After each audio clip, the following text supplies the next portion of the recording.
Ce qui suit est la transcription d'un échange entre Mathias de Stefano, désigné ici comme moi, et son soi supérieur, désigné comme je suis. Dans cette capsule, la voix masculine incarnera le moi, tandis que la voix féminine représentera le je suis. Cette conversation intitulée Le bien et le mal a été réalisée le 9 octobre 2020. Quand le moi du bien et du mal m'est venu à l'esprit, je me suis souvenu du jeu d'échecs. Je me souviens que j'avais un ami dans mon enfance qui, quand nous jouions, voulait toujours être les blancs, car il les considérait comme les bons. Aujourd'hui, on continue d'utiliser des adjectifs blancs pour désigner les concepts bons et des adjectifs noirs pour désigner les concepts mauvais. Être payé au noir, marcher noir. Je vois tout en noir. Et quand on parle des bons, on dit être payé au blanc. C'est une cible facile. Blanchir la situation. Et j'ai souvent entendu des gens qui, dans l'intention de ne pas être racistes, commettent la grave erreur d'appeler les Noirs personnes non blanches, pour ne pas les offenser, croyant ne pas dire noir les rendra plus blancs, ce qui est encore plus raciste. Parfois, en me souvenant de ces parties d'échecs, je regarde la vie et c'est comme si tout était une partie d'échecs.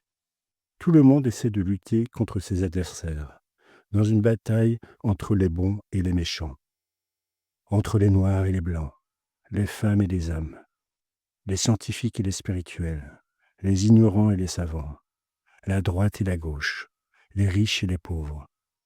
Et chacun est une pièce. Certains cherchent à détruire leur adversaire, d'autres essaient de l'esquiver.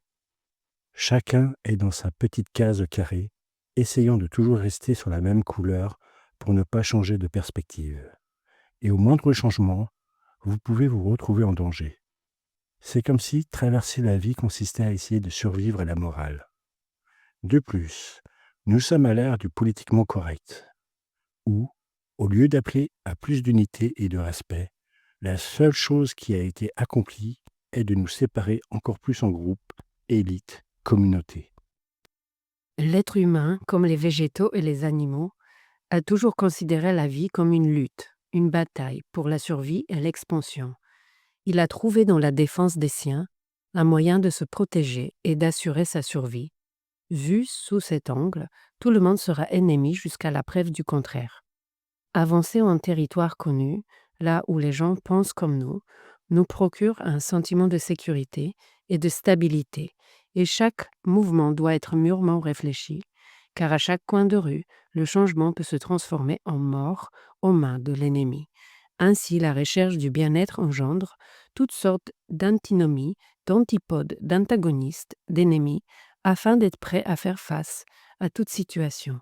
Le chef de la tribu porte le bâton avec lequel il marque le terrain, avec lequel il touche le sol pour vérifier sa stabilité, avec lequel il donne le premier coup face au premier danger qui surgit. Ainsi, le bien mesure la sécurité face au mal. Avec quel bâton mesures-tu? J'ai entendu cette expression. Le bâton du chef, le bâton de commandement, est celui qui détermine le danger, mais avant que celui-ci n'apparaisse, car on ne peut pas résoudre le mal lorsqu'il survient. Il faut l'anticiper, générer la possibilité avant et être prêt lorsqu'il se produit. Cela génère une échelle de valeur sur ce qui peut être bon et ce qui peut être mauvais, et c'est le bâton qui le mesure. Cette expression s'est popularisée pendant l'Empire espagnol, car la règle était une unité de mesure utilisée dans la navigation, le commerce et la construction, mais la culture humaine a conçu une autre règle, celle de la morale. La moralité est à la fois un excellent guide et une grande prison. Le mot moral vient du latin moris, qui signifie vivre au même endroit, et qui a donné naissance au mot morador, habitant, et morada, des mers. Il est utilisé dans le sens de tout ce qui est une coutume, qui est fixe, répétitive, qui se maintient au même endroit, sédentaire. La morale est une façon de définir une échelle de valeurs qui ne change pas, qui se maintient dans le temps par rapport à une culture ou un lieu spécifique. Donc, la règle changera selon l'endroit où elle a été placée. Exactement. La morale n'est pas un indicateur objectif, mais pleinement subjectif d'un groupe à un moment et dans un espace précis. Alors, comment savoir ce qui est vraiment bien et ce qui est vraiment mal? Bien et bon sont des mots qui proviennent du latin bonus, qui vient lui-même du duonus, nom donné à celui qui cherche un ennemi. Attends, comment? Le mot bon que nous utilisons pour désigner les gens bons, pour faire le bien, vient d'une conception qui consiste à traverser la vie en cherchant un ennemi? Sinon, comment saurais-tu que tu es le bon? C'est logique. Le bien n'existe pas sans le mal. Cela n'a pas de sens. C'est pourquoi le bien cherche sans cesse un ennemi à blâmer pour sa situation. Et le mal? Dans la plupart des cultures qui utilisent ce mot, mal fait référence au péché, à l'erreur, au conflit. Tous ces concepts sont liés aux racines chrétiennes. Dans les langues grecques et latines, les mots mal, malé, milo, mela, mel, mala sont tous liés à pomme, le fruit défendu, le fruit du péché originel, du mal sur terre, de tout ce qui est maléfique. Les mensonges, les tromperies, le blasphème, l'inutile, le péché, tout cela est lié à l'histoire de la pomme et de l'arbre de la connaissance dont le serpent, le diable, a donné le fruit à la femme, Ève, le mal, evil. Ainsi le bien est apparu pour lutter contre le mal, qui n'existait pas auparavant. Notre conception du mal est liée à un concept éducatif. Manger de la connaissance, douter, enfreindre la règle, aller au-delà des normes, détruire la morale, c'est-à-dire devenir immoral, ce qui signifierait déménager, s'exiler, abandonner, quitter le même endroit et rompre avec la tradition. Donc, les concepts du bien et du mal que nous avons sont totalement erronés. Ils n'existent pas en tant que tels. Du moins, ce que votre culture considère comme le bien et le mal n'existe pas. Pour les langues saxonnes, bien, good, vient de l'indo-européen ged, qui signifie unir, assembler. Autrement dit, le bien est ce qui est harmonieux, qui relie les choses, qui les fait partie intégrante. En revanche, le mot mal, bad, vient du mot baeled, qui signifie hermaphrodite, tout concept qui a trait à ce qui est contre nature, à ce qui est considéré comme hors de l'ordre établi par Dieu, efféminé, dépravé, sont les concepts qui donnent naissance à ce mot. Donc, pour les Saxons et les Anglo-Saxons, le mal est ce qui n'est défini ni par l'homme, ni par la femme. L'homosexualité qui enfreint la loi naturelle, donnant ainsi au mot le sens ultérieur de tout ce qui va à l'encontre de la loi réelle des choses. Un mot qui serait clairement horrible à utiliser aujourd'hui. Parce que la morale a changé. Ce qui était considéré comme mauvais au Moyen Âge ne l'est plus à l'époque contemporaine et inversement. Le concept d'intégration dans quelque chose considéré comme bon implique que pour qu'une chose soit conforme à la loi du bien, elle ne peut pas être différente des autres. Elle doit être identique. Et si elle est divergente, elle est mauvaise. À ta question sur ce qui est mauvais et ce qui est bon, la réponse est: cela dépend où, quand et qui. Mais c'est un peu chaotique, parce qu'un meurtrier ou un tyran pourrait dire que ce qu'il fait est bien, et que celui qui essaie d'aider les autres est mauvais. Il ne pourrait pas, il le peut, et il le fait d'ailleurs, parce que les paramètres moraux entre le bien et le mal changent selon l'observateur. L'avortement, oui ou non? Cela dépend. Ah, eh bien voilà, c'est une réponse facile. Cela dépend. L'univers n'a pas de morale, parce que l'univers n'est attaché à aucun temps ni espace. Ce que vous décidez de faire de votre existence ne sera jamais jugé par l'univers. Il n'y a pas de jugement dernier. Il n'y a personne de l'autre côté après la mort pour dire qui a bien agi et qui a mal agi. La seule mesure est la vibration et le poids énergétique que l'on génère soi-même dans la vie et dans chaque acte.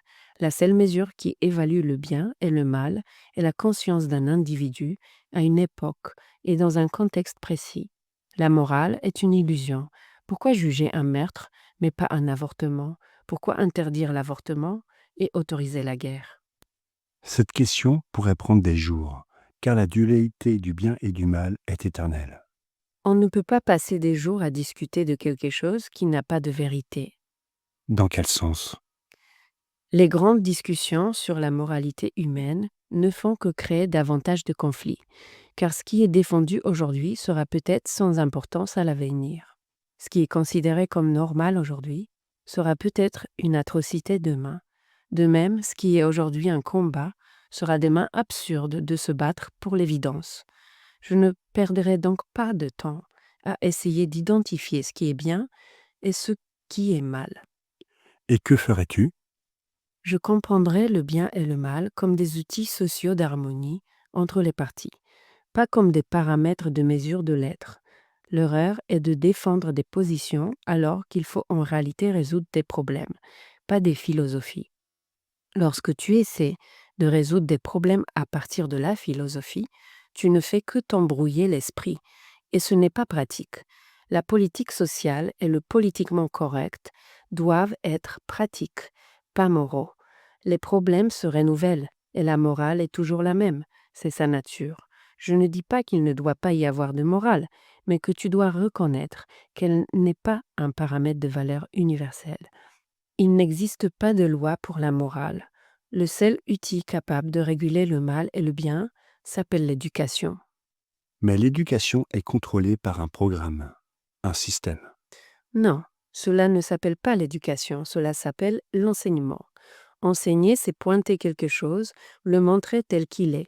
Éduquer, c'est questionner et encourager à trouver les réponses possibles à partir du doute et de l'imagination. L'enseignement transmet une morale et des lois préétablies. L'éducation est immorale, car elle est transformatrice et encourage à enfreindre les règles de la loi en cherchant de nouvelles façons de les appliquer aux problèmes habituels. Selon la morale, nous irions tous en calèche, car il ne serait pas nécessaire d'utiliser d'autres moyens de transport, puisque celui-ci fonctionne. La morale fait que ceux qui utilisent le cheval sont considérés comme les bons, qui luttent contre les méchants, que sont les voitures. Et les voitures sont considérées comme les bonnes, car elles apportent quelque chose de nouveau et de meilleur que la calèche. Et ainsi de suite. Aujourd'hui, ceux qui utilisent les voitures sont les méchants. Ceux qui utilisent les avions étaient autrefois les héros et sont maintenant les coupables. Tout tourne. L'éducation est la celle qui, au lieu de se contenter de voir ce qui est mauvais et ce qui est bon, est capable de chercher une autre solution et d'aller de l'avant. La moralité du bien et du mal n'est rien d'autre qu'un retard dans l'évolution humaine. Mais il doit y avoir un ordre. Nous sommes nombreux. Il doit y avoir un paramètre pour savoir comment faire les choses bien ou mal. L'homme est bon, par nature, et la société le corrompt, disait Rousseau. L'homme est mauvais, par nature, et la société le rend pire, disait Machiavel. Leurs conceptions sont extrémistes et s'ancrent dans la perception des sociétés de leur époque. L'homme n'est ni bon ni mauvais, et la société ne le rend pas pire. Ils parlent comme si les deux étaient différents. La société est une extension de l'humanité, pas un lieu où l'humain habite. Tout le monde fait partie de la société, et tout le monde a de bonnes et de mauvaises attitudes dans la vie. C'est juste que les mauvaises se remarquent plus, Pourquoi? parce que le mal a beaucoup plus de succès que le bien dans la vie. Et la raison est simple. Le mal ne nie pas la matière, il l'utilise, tandis que le bien vit souvent d'utopie et d'attente. Lorsque vous vivez de rêves et d'imagination, mais que vous ne vous salissez jamais les mains, alors ce rêve ne se réalisera jamais. Les bons sont pour la plupart des rêveurs, mais peu d'entre eux sont des acteurs. Ils sont critiques, mais très mauvais responsables. Les mauvais savent que s'ils ne gèrent pas la matière, ils n'auront pas de ressources. Ils ne vivent pas d'illusions. Ils utilisent la vie pour obtenir des bénéfices. Et c'est pourquoi, dans la troisième dimension, on voit plus de succès dans ce que vous appelez le mal que dans ce que vous connaissez comme le bien. Tandis que les gens du bien attendent un sauveur, un extraterrestre, la cinquième dimension, les maîtres, ou n'importe qui d'autre pour les sauver. Car ils cherchent à revenir à un monde meilleur, idéaliste. La grande majorité des êtres humains vivent dans l'ombre, travaillent, s'appliquent, manifestent sans cesse. Ceux qui ont ignoré la vie, ce sont les gens du bien. Ceux qui ont tourné le dos à la terre, ce sont les gens du bien. Est-ce la faute de ce que vous appelez le diable de s'être installé sur un terrain abandonné alors que personne n'était là pour manifester sa présence? Oui, je comprends. Ceux qui se disent les gentils du film, nous ne faisons rien, nous ne concrétisons rien, nous ne faisons que rêver, et nous devons agir. Mais comment agir sans entrer dans la lutte ou la dualité du bien et du mal? En résolvant les problèmes sans chercher de coupable. Essai. Cela semble impossible, mais c'est possible. Comme nous l'avons dit, le bien cherche un ennemi et le mal cherche à changer les règles du jeu. Ainsi, lorsque vous devenez un révolutionnaire de la lumière ou du bien, vous êtes en réalité le mal, changeant la moralité et la normalité de la vie. Aux yeux de beaucoup, votre travail est celui du diable. C'est le mal. Vous êtes un chef de secte qui trompe, ment, vole de l'argent et qui sait ce que vous comptez faire d'autre. Peut-être travaillez-vous pour les reptiliens ou le Vatican. Et aux yeux d'autres personnes, ce sera tout le contraire. Vous serez le bon et les autres seront les méchants. Alors qui a raison? Celui qui agit? Exactement. C'est lui qui résout les problèmes. C'est lui qui manifeste des outils. Personne n'aura raison, car ce ne sont que des perspectives. Le bien et le mal ne se jugent pas par la naissance ou l'essence de quiconque, ni par la philosophie, l'idéologie, la culture, la religion, le sexe ou la race. Le bien nous rappelle l'importance de nous unir pour nous protéger et nous améliorer. Et le mal nous le rappelle qu'il ne faut pas toujours faire de la même manière et qu'il faut constamment changer nos valeurs. C'est là que réside l'unité de cette puissante dualité. Et comment juge-t-on le bien ou le mal que quelqu'un fait? Quelle est la norme sociale pour mesurer cela? Il n'existe aucun livre qui puisse vous dire qui a fait le bien et qui a fait le mal, mais il existe des indicateurs. La question posée par le corps serait: cela va-t-il à l'encontre de la vie d'autres êtres vivants? La question de l'âme serait: cela nuit-il à l'intégrité émotionnelle d'une autre personne? Et la question de l'esprit serait: cela opprime-t-il la libre expression de la pensée et de la parole du prochain? La question au créateur serait: cela menace-t-il les réalisations et les manifestations individuelles des autres? Si la réponse à l'une de ces questions est oui, on pourrait interpréter que l'individu est en dehors de l'harmonie. On sait ainsi qu'il peut être jugé au moyen d'un processus d'éducation exhaustif. Je comprends donc que la morale est ce qui me constitue ici et maintenant pour vivre en harmonie, et qu'elle évolue et se modifie à mesure que mon ici et maintenant change. Je dois donc être flexible et promouvoir l'éducation comme moyen d'équilibrer le bien et le mal. Et me rappeler que les deux sont nécessaires l'un à l'autre, car le mal vient de rappeler au bien qui doit changer, et le bien vient rappeler au mal qu'il est nécessaire de trouver l'harmonie dans la transformation.